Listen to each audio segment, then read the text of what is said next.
আপনার এখানে এসেই দেখতে পাচ্ছি সেনাবাহিনীর লোকজন কিছু মাছ নিচ্ছে, তো তারা এগুলো কি মাছ নিচ্ছে?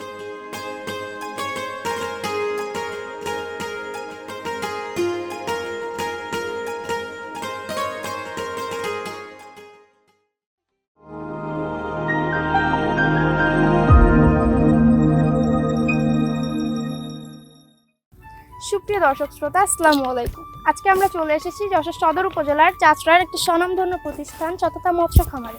আপনারা জেনে থাকবেন চাচড়াকে বলা হয় মাছের পোনা উৎপাদনের প্রাণকেন্দ্র। আমরা এসেই দেখতে পাচ্ছি অলরেডি সততা মৎস্য খামারে মাছের পোনা ডেলিভারি চলছে এবং মাছগুলো নিচ্ছে বাংলাদেশ সেনাবাহিনীর লোকজন। তারা এই মাছগুলো কেন নিচ্ছে এবং নিয়ে কি করবে চলুন আমরা জেনে নিই মোহাম্মদ আরিফ ভাইয়ের কাছ থেকে। আসসালামু আলাইকুম ভাইয়া, কেমন আছেন? জি আসসালাম, ভালো আছি। আপনি কেমন আছেন? আলহামদুলিল্লাহ ভাইয়া। বলতেছি আপনার এখানে এসেই দেখতে পাচ্ছি সেনাবাহিনীর লোকজন কিছু মাছ নিচ্ছে, তো তারা এগুলো কি মাছ নিচ্ছে যদি একটু বলতেন। আসলে আপনি জানেন যে আমি সারা বাংলাদেশে অনলাইনে মাছ ডেলিভারি করে থাকি এবং আজকে এখানে মাছ যাচ্ছে আপনার 3 থেকে 4 প্রকার। আর এটা আজকে আমাদের যশোর ক্যান্টনমেন্টে ওনারা আমাকে অর্ডার করছিল। অর্ডার করার পরে আমি যে মাছগুলো তুলছি সেটা হচ্ছে আজকে যাবে আপনার G3 যাবে এবং হালদা নদীর কাতলা, চায়না সিলভার সহ আরও উন্নত মানে কিছু মাছ ডেলিভারি হচ্ছে। ভাই আমরা চাচড়াতে খোঁজ নিয়ে দেখলাম যে মাছের অনেকগুলো প্রজেক্ট অফ হয়ে পড়ে আছে, কিন্তু আপনার এখানে অনেক ডেলিভারি চলছে, এটার কারণটা যদি একটু বলতেন। আসলে সত্যি কথা বলতে আমার একটু প্ল্যান হচ্ছে, একটু ইউনিক প্ল্যান, যেখানে হচ্ছে বাংলাদেশের প্রত্যেকটা হ্যাচারি এবং খামার বন্ধ হয়ে থাকবে। ওই মুহূর্তে যদি আমি ডেলিভারি করতে পারি তো বাংলাদেশের প্রত্যেকটা খামারই কিন্তু আমার কাছে মাছ নেবে। যার কারণে কিন্তু প্রতি বছরেই আমি প্রচুর পরিমাণে পোনা মজুত করে রাখি এবং এই মাছগুলা ঠিক আনসিজন মানে আমাদের ভাষায় এখন অফসিজন, এই অফসিজনে কিন্তু আমরা একটা ডেলিভারি করে থাকি, আপনারা জানেন। এবং আপনি নিজেও এসে দেখতেছেন এখন বাংলাদেশ সেনাবাহিনী কিন্তু আমাদের কিন্তু মাছ নিচ্ছে। আর এটা আমাদের এখানে কন্টিনিউ প্রতিদিন আমরা ডেলিভারি করে রাখি, কারণ আমাদের কাছে বিপুল পরিমাণে মাছ হচ্ছে মজুত করা আছে।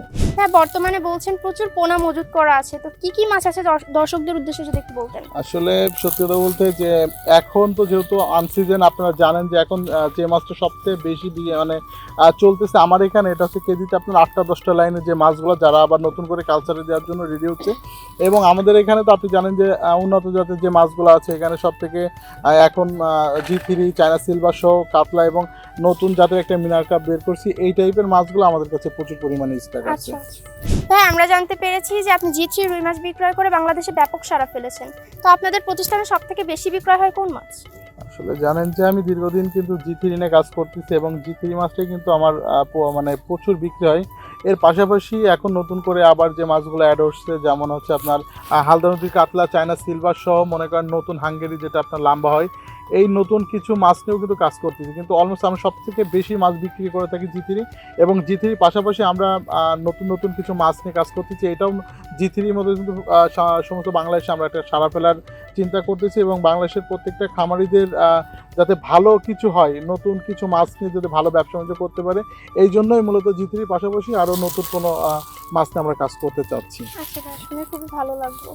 ভাই আপনাকে অসংখ্য ধন্যবাদ যে আপনি নতুন নতুন জাতের মাছ নিয়ে কাজ করছেন এবং আমরা এও জানি যে আপনি প্রবাসীদেরকে নিয়েও কাজ করেন, এই সম্পর্কে যদি একটু কিছু বলতেন। আপনি জানেন যে প্রবাসী ভাইদের নিয়ে কাজ করার মূল উদ্দেশ্য হচ্ছে এটাই আমার, যে তারা কিন্তু অনেকে ঋণগ্রস্ত হয়ে কিন্তু প্রজেক্ট ছেড়ে চলে গেছে। তো আমাদেরকে অনেকেই বলে যে ভাই আমার বাসায় 2 বিঘা 5 বিঘা প্রজেক্ট আছে, এই প্রজেক্টে আমরা মাছ ছাড়বো, কিন্তু দেখা যাচ্ছে আমি তো প্রবাসী থাকি, যদি আপনার একটু পরামর্শ হয় এই পরামর্শ অনুযায়ী কিন্তু আমি আগাইতে পারতাম এবং আপনি যদি আমাকে ভালো প্রোডাক্টটা দিতেন, ভালো পণ্য সংগ্রহ করে দিতেন, তাহলে আমি হয়তো ব্যবসায় লাভবান হতাম। ঠিক তাদেরকে আমি ভালো পোনা এবং ভালো জিনিসটা আমার নিজের দায়িত্ব আমার ম্যানেজার দিয়ে কিন্তু তাদের প্রজেক্টে দিয়ে আসি এবং তাদেরকে বিভিন্ন পরামর্শ দিয়ে আমি ব্যবসায়িক আগ্রহ দেখাই যে না, ব্যবসা করা সম্ভব। যার কারণে কিন্তু প্রবাসীরা আমাকে এত বেশি মনে করেন যে মাছ নিতে আগ্রহ এবং আমার প্রজেক্টের মাছের বেশি চাহিদা দেখাচ্ছে। এবং সবচেয়ে বড় বিষয় তো তাদের যে মনোভাবটা যে আরিফের কাছে অর্ডার করলে হয়তো ভালো কিছু হবে বা ভালো প্রোডাক্ট আমাকে দেবে। আর আমিও চেষ্টা করি যে আমার যে প্রবাসী ভাইরা আছে তাদেরকে সবসময়ের জন্য ভালো পোনা নির্বাচন করে তাদেরকে দেওয়ার জন্য এবং তাদেরকে ভালো পরামর্শ দেওয়ার জন্য। কারণ আমার মূল টার্গেট হচ্ছে একটা মানে প্রবাসী ভাই যদি ভালো কিছু করতে পারে, সে দেশের বাইরে থাকে, তাহলে আমার জন্য অনেক বড় একটা পাওয়া। ঠিক আছে, এই জন্য আমি তাদের জন্য কাজ করার চেষ্টা করতেছি। ভাই আপনাকে অসংখ্য ধন্যবাদ, আপনি একটি মহৎ উদ্যোগ নিয়েছেন। তবে আরও একটি প্রশ্ন করতে চাচ্ছি যে যারা আপনার থেকে মাছ নেয় তারা কতটা লাভবান?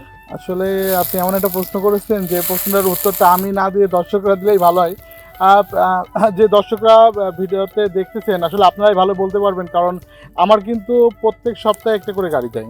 ইভেন আমি কিন্তু প্রত্যেক সপ্তাহের যে রিভিউটা আমি কিন্তু দিয়ে দিই যে আমার এখানে প্রত্যেক দিন কত পরিমাণে মাছ যাচ্ছে এবং বাংলাদেশের প্রত্যেকটা জেলায় আমি কীভাবে মাছ পৌঁছায় দিই। তো এটা শুধুমাত্র দর্শকরাই বলতে পারবে, এবং আমার যারা চাষি ভাইরা দেখতেছেন আমার এই ভিডিওটা সরাসরি দেখবেন, তারাই বলতে পারবে তারা কতটুকু লাভবান। কারণ যদি একটা চাষি লাভবান না হতো তাহলে তো আমার এইভাবে মাছ যেত না। আর আপনি তো দেখতেছেন যে আমার কীভাবে ডেলিভারি চলতেছে। তো আমি এইটুকুনি বলতে পারি যে যারা নতুন উদ্যোক্তা ভাইরা আছে তাদের জন্য আমি সর্বসময় আছি, থাকবো, এবং ভালো জিনিসটা তাদেরকে দেওয়ার ব্যবস্থা করব। তো আমার জন্য দোয়া করবেন, আমি যেন তাদের পাশে থাকতে পারি। অসংখ্য ধন্যবাদ আপনার মূল্যবান সময়টা আমাদের দেওয়ার জন্য। ওকে, আপনাকেও ধন্যবাদ। তো সুপ্রিয় দর্শক শ্রোতা, আপনারা দেখতেই পেলেন যে আজকে আমরা সরাসরি আরিফ ভাইয়ের সাথে কথা বললাম। আপনাদের যে কোনো রকম মাছের পোনা প্রয়োজন হলে আপনারা আরিফ ভাইয়ের সাথে যোগাযোগ করবেন। এরকম প্রতিষ্ঠিত প্রতিষ্ঠান থেকে মাছ নিলে আশা করি আপনারা ঠকবেন না। তো আজকের ভিডিওটা এই পর্যন্তই। আল্লাহ হাফেজ।